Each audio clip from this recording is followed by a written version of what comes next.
You're listening to the Angry Marks Podcast Network. Welcome to your NXT Takeover Brooklyn Part 2 audio report. It is Saturday, August 20th, 2016 as I record this. It will probably be Sunday, August 21st by the time you listen to this. But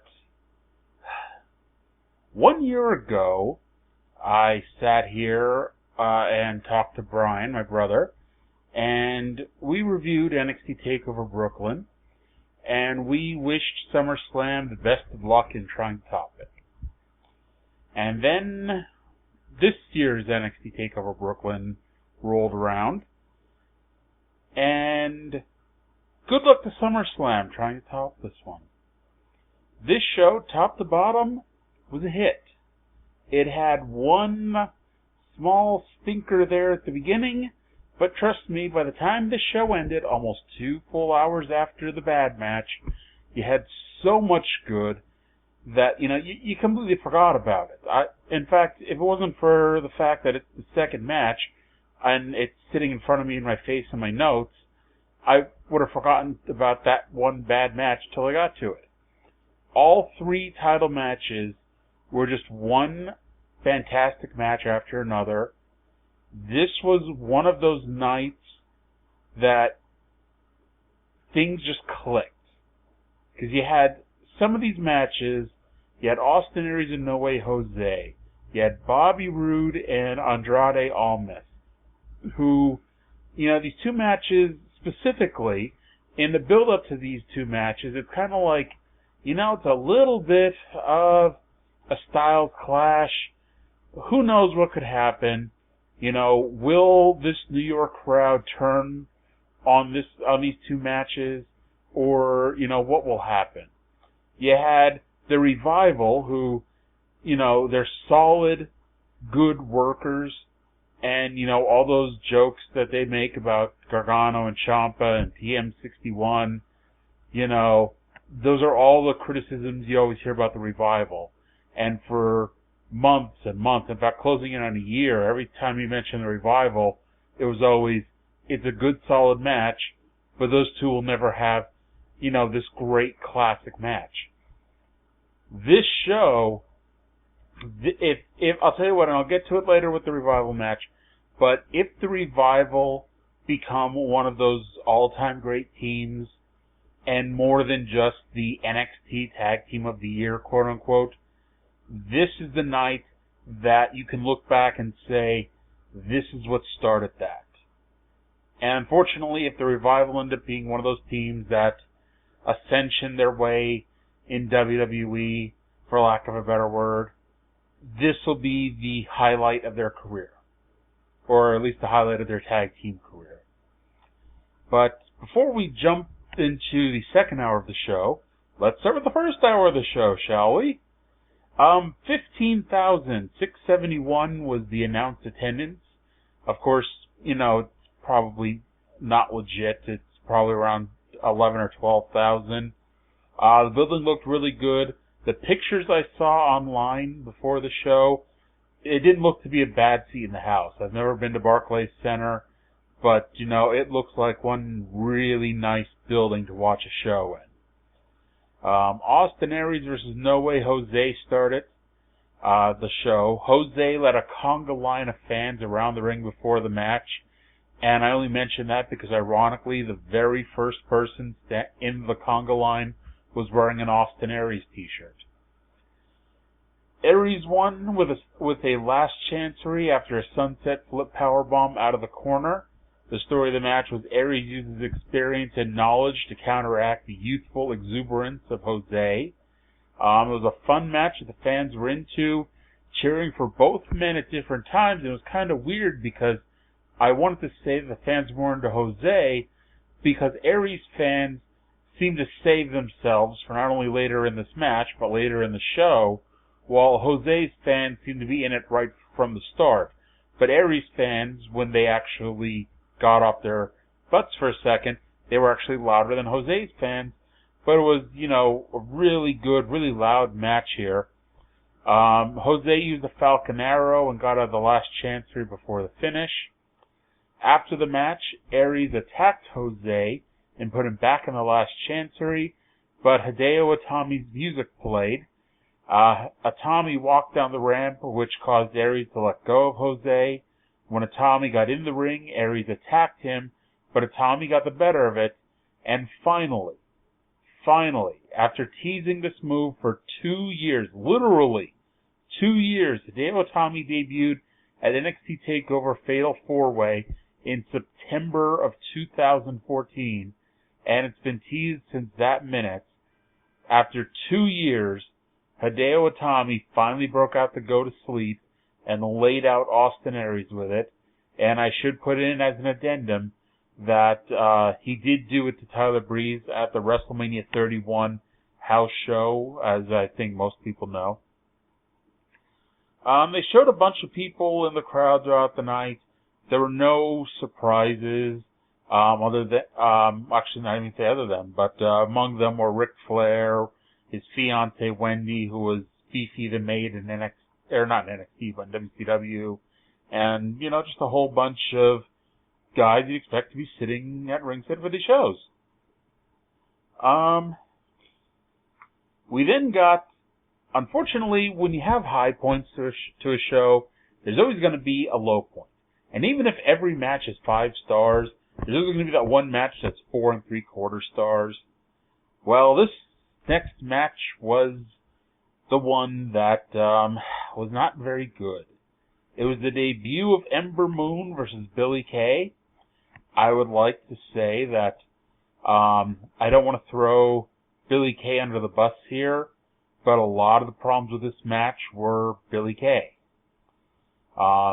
Moon won her debut using... Do you remember when John Cena for about 6 months was using the springboard backward stunner and it almost always looked horrible? Well, Ember Moon jumped off the top rope, turned in mid-air, and used the Stone Cold Stunner to Billie Kay to win this match. Ember, on the positive note, Ember gives off that look of being scary better than anyone else on the roster except for Asuka. Because, she's beautiful. She's, when you look at her, it's she's very attractive. However, if you look at her too long, it's holy crap, she's gonna kill me. She just, she's different. Okay? The fans did not care about Billie Kay for the most part, chanting "Let's go Ember" and mostly remaining silent for Kay's offense. Kay used Gail Kim's Eat Defeat, and then tried to pick up Ember Moon for an over-the-shoulder backbreaker, but almost dropped her on her head. Cartwheel used a cartwheel splash to set up the finish. Kay really needs to work on her selling, because at one point in this match, Moon punched her in the face, and, Billie Kay is either the toughest woman in the world or just had a bad night, because Billie Kay got punched in the face and completely no-sold it. Bobby Roode versus Andrade Cien Almas. Bobby Roode gets the spectacular superstar over-the-top reaction. The fans literally singing his theme song, not just chanting "glorious," but the actual words in between the glorious and the victorious. Roode was lowered from a platform above the video screen, and when they finally turned the theme song off, the fans went back and forth chanting "Bobby Roode, Roode," and "This is glorious." Clap, clap, clap, clap, clap. These two worked very well together and was easily the best TV match Almas has had since debuting. Almas worked so well, the fans began cheering for him after exclusively cheering for Roode during most of the match. Almas used a middle rope springboard corkscrew plancha to the outside, which just looked flawless. If he was able to pull off, move like that every bloody week, even though it'd probably kill him by landing on the outside on that ramp and Full Sail every week. But if he pull off something like that every week, he would not be getting a mixed reaction at best. Before the finish, almost got near falls with both a straight jacket German suplex, and when Roode went for a fisherman buster, he got a small package out of nowhere for a near fall. But Roode picked up the win with a pump handle slam, which would be called the Glorious Bomb. The only nitpick I have with this match was Tom Phillips saying how Bobby Roode took a helicopter from Manhattan to Brooklyn for this match, only minutes after they showed a video of Roode arriving in a limousine. They showed footage of rioting in the streets before showing the word sanity. So, I don't know if it's a new gimmick. I don't know what that's going to be, but that's something to look forward to in the future. Should point out last year at NXT Takeover was the first Nia Jax vignette, and then they spent the next 8 weeks building up the debut of Nia Jax. So we'll see when sanity arrives. See what I did there? Earlier today, they showed the trophy for the winner of the Cruiserweight Classic. If you ever watched the opening video package of the Cruiserweight Classic, you have an idea what the trophy looks like. But it was created by the guys at Orange County Choppers. Triple H was there and thanked them for it. And they plugged that the finals of the CWC is a 2-hour special on September 14th. I don't know if it's going to be from 9 to 11 or 8 to 10. But if it's from 8 to 10, they'll obviously have to put NXT on a different day or something. And they showed Kota Ibushi, Cedric Alexander, Brian Kendrick, and Noam Dar at ringside for the next match, which was the best match on the show until the next 2 matches. The Revival versus Tommaso Ciampa and Johnny Gargano for the NXT Tag Team titles. This was a match that,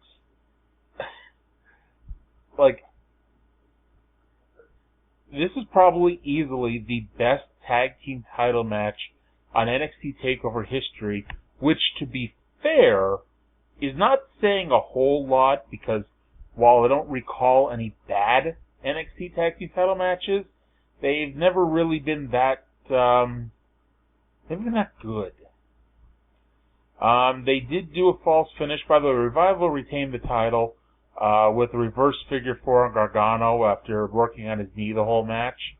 They did a false finish where Gargano and Ciampa won the belts with the running double kick, but when they made the cover on Dawson, Dash put his foot on the ropes just before the 3rd count, and the referee called off the 3. Gargano, one of the most popular people on this show, and like I said, if the Revival are one day remembered as a great team, this will be their coming out match. They really have that 80s old school heel tag team thing down, including breaking out the, I haven't seen this in WWE in so long, and I'm sure every time I ever say I haven't seen something in WWE in so long, someone, tweets me like the next day. So please tweet out that this is happening every week on Raw so I can call you a liar. But, the first time in a long time, they did the spot where they get the heat on the babyface drags himself to the corner, so close to getting the hot tag, and then the other heel goes in and distracts the referee, so he doesn't see the hot tag being made. And it used to be one of those cliches that happened in every tag team match, and now they never do it anymore. So I was so happy when they brought it out here. Gargano nearly had Dawson pinned with his spear through the ropes. Gargano also kicked out of the Arn Anderson DDT, that I like to call it. And the fans afterwards gave Gargano and Ciampa a standing ovation. And it's funny, that match was so good that I originally wanted to make note that off to the side during this match, you could see 2 people with the brightest, fakest red hair sitting in the front row. And then they showed Sasha Banks and Becky Lynch as the 2 people sitting in the front row with the brightest, fakest red hair that, I saw ever. So go figure. Asuka versus Bayley for the NXT Women's title. Remember when I said Gargano, Aries, and Roode all got great reactions? Well, Bayley outdid all of them. Asuka got the pin with a spin kick to the head after just an excellent series of strikes for both ladies. At the end of the day, there's going to be some debate over whether this match is at the same level as last year's Brooklyn match. In some ways, it was superior in that this was a fight. This felt more real. However, last year's match felt real in an entirely different way.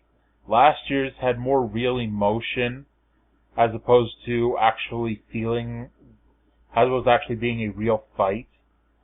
The story of the match was Bayley was constantly trying to get sudden victories, while Asuka was content to let the beating go on for a while until the very end when she realized that, Bayley wasn't just a pushover. Bayley actually caught a knee to the nose in the first 2 minutes of this match, and either Bayley's the greatest actress of all time, or she really took a good shot to the nose there. I was shocked, with the way she was selling and, that she didn't start bleeding violently out of the nose. Shockingly, she didn't. These two women used their bodies in just a different way than you'll normally see. And this was a completely different Asuka, as she was so overconfident for the most part of this match, since everything has come so easy to her for all year long. On top of that, this was a different Bayley in that she was forced to be much more aggressive than usual. Bayley got out of the Asuka lock, but was so visibly frustrated when Asuka kicked out of the Bayley to belly before the finish. After the match, Asuka showed that she wasn't really a heel. She dragged Bayley to her feet for a big hug, Bayley openly crying, as I think this is probably her NXT swan song at this point. She may still be there for a little bit longer just to finish up, but this is pretty much it for her, I'm sure. And Asuka, never seen Asuka show a whole boatload of emotion, but she was close to breaking down here. Asuka left and the whole crowd chanted "Thank you, Bayley," as she went around and hugged Sasha, Becky, Charlotte. She hugged her mom. Izzy, the 8-year-old little girl who goes to all the Full Sail matches, she was there, so Bayley hugged her too. And it was like, if this is the end of Bayley, tip our hats to her. Thank her for 2 to 3, actually, wow, it's been at least 3 years of just really fun stuff. And we'll see you on the main roster, girl. NXT's going to Australia and New Zealand in December. They did not say that one of the shows would be a takeover show. However, looking at the dates, they're going throughout the middle of December. It's a good chance that one of those shows are going to be a takeover. Samoa Joe, Shinsuke Nakamura, the NXT Championship on the line. A violinist actually accompanied Nakamura's normal theme song. And the crowd, I think at first, didn't realize what he was playing, but they quickly figured it out. And it's just a really cool addition to his entrance. This was a very different match than the women's match, but one that was every bit as good. Instead of relying predominantly on striking, this match showed off Joe's chain wrestling skill and the seamlessness that he can go from move to move and hold to hold while maintaining the guise of a competitive match. Despite the blinding hatred during the build, Joe did not explode from the start, choosing instead to conserve his energy and calmly wrestle Nakamura to the mat. And that was the story of this, as Nakamura was being out-wrestled, and every time he'd get something on Joe, Joe would then use his size and his leverage to get Nakamura back to the mat. Nakamura hurt his knee early on when going for a knee drop on the apron. Joe moved, and Nakamura crashed on the pretty black mats outside. Both men traded submission hold attempts, with Nakamura going for the rolling armbar to combat the choke. And then, I think it's a little shocking to me, Nakamura kicked out of a muscle buster, Samoa Joe kicked out of a Kinshasa, but you can kick out of one Kinshasa, but you ain't kicking out of two. Shinsuke Nakamura is your brand new NXT champion. It's possible he actually may have injured Joe with the first Kinshasa, or it may just be another great job of selling, because he nailed Joe with it, and Joe was immediately grabbing his face and his jaw. And actually, for the rest of the match only went like 30 more seconds or 45 more seconds, but Joe was very conscious of grabbing his face and grabbing his jaw, after that. And after the match, the referee held up the dreaded X, and Joe got helped to the back, while Nakamura is your 9th NXT champion, following in the footsteps of Seth Rollins, Big E Langston, Bo Dallas, Adrian Neville, Sami Zayn, Kevin Owens, Finn Balor, and Samoa Joe. Not too bad of a title lineage, eh? But that's it. The king is dead. Long live the new king of NXT, Shinsuke Nakamura. And there's nothing more I can say. This was a hell of a show. All those nothing happening NXT shows for the past month and a half build up to this moment. And when we have more nothing happening NXT shows for the next month, well, you know why. But I do want to thank you all for listening. SummerSlam is tomorrow. UFC 202 is happening as I speak. So, there's something for everyone out there. Check out AngryMarks.com for news about it all and so much more. And I will talk to you again some other time. You're listening to the Angry Marks Podcast Network.